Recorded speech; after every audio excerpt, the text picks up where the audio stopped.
Dubs, how you doing? Okay, we need to talk about it. We need to talk about Punisher.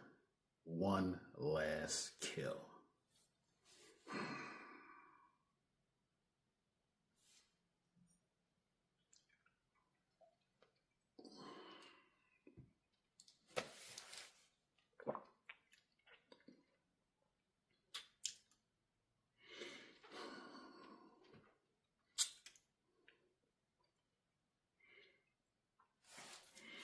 First and foremost, let me just say thank you, Jon Bernthal.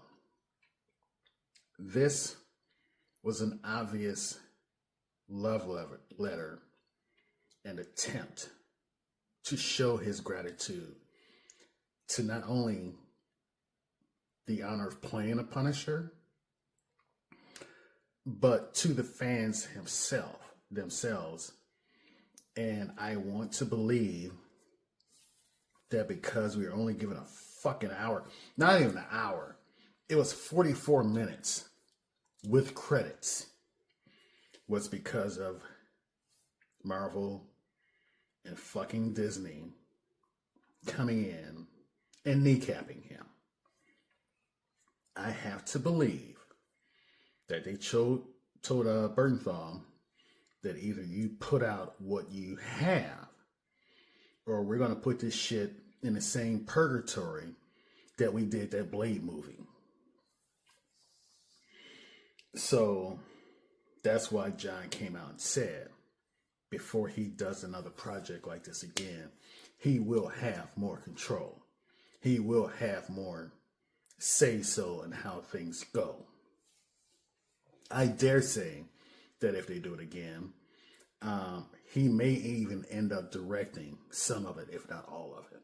That's how passionate he is about Frank Castle, and that's how dedicated he is to us, the fans, because I'm not blaming 44 minutes on Jon Bernthal. I'm blaming fucking Disney and fucking Marvel for stepping on their dicks again. This needed another hour. Easily.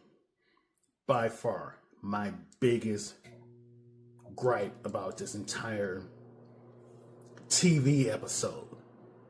Because it wasn't a movie. It was a fucking TV episode. Anyway, I think my estrogen levels are going up or something. I don't know. But it revolves around, and it picks up immediately after, I believe, Frank helps out Matt. And, he and Karen are living in one of his hideouts. So he's like, well, I'll fuck off because I've got a lead on the family that was involved in my family's murder. So I'm going to go handle my business. But also, one of the things that they beautifully focus on is how his mission keeps him eternally alone. How he is made to suffer alone with his PTSD because of a mission that he feels he has to do. And in a lot of ways, he has to do that mission. So, where everybody else in this world, they have people they can reach out to. They have people that will help them. He does not. He has Ghost. He has this PTSD, and he deals with it as best he can. And it also ties into a lot of demons that vets themselves go through every single day. So again, I would like to thank Jon Bernthal for shining a light on that too, because while this is glamorized for Hollywood, a lot of vets are going through this shit. So thank you, and I hope this 44-minute TV episode goes towards helping vets. And I will say that right now, if you know a vet, check on them, man. Call them. Hey, go knock on his door. Yo, man, you good? Check on them. Anyway,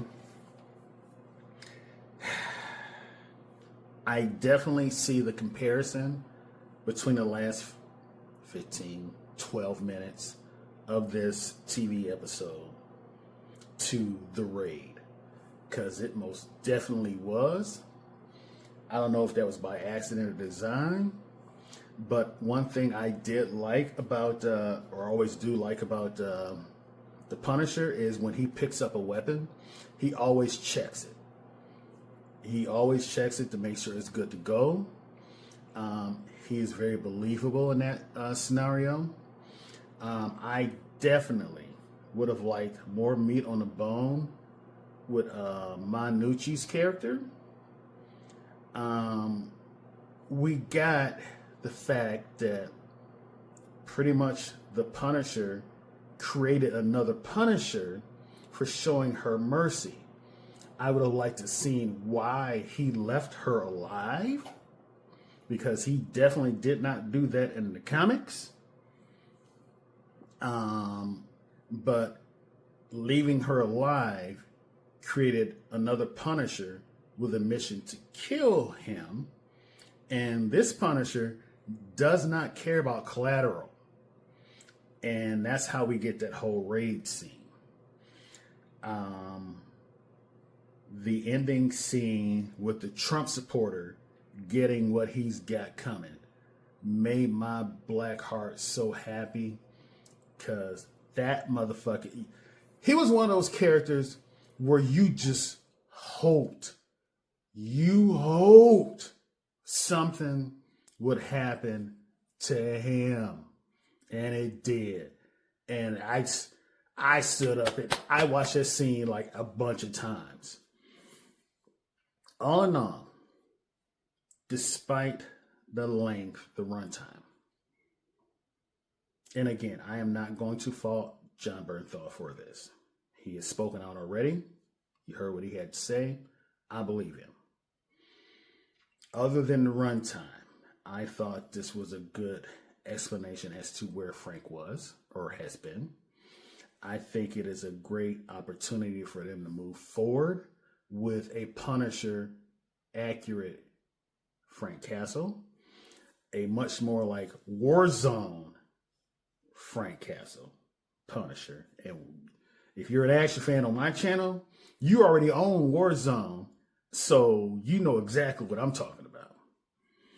And this will also hopefully lead into the gang war that is upcoming in next season of Daredevil, that will happen in the wake of the Kingpin's absence, because there's a power void there, and we're going to see how that works out. As far as my rating, this, and again, I keep trying not to think on the runtime. I keep thinking of what Bernthal meant to happen. So for this, I'm going to give it an 8 out of 10. Yeah, an 8 out of 10. Those are my thoughts.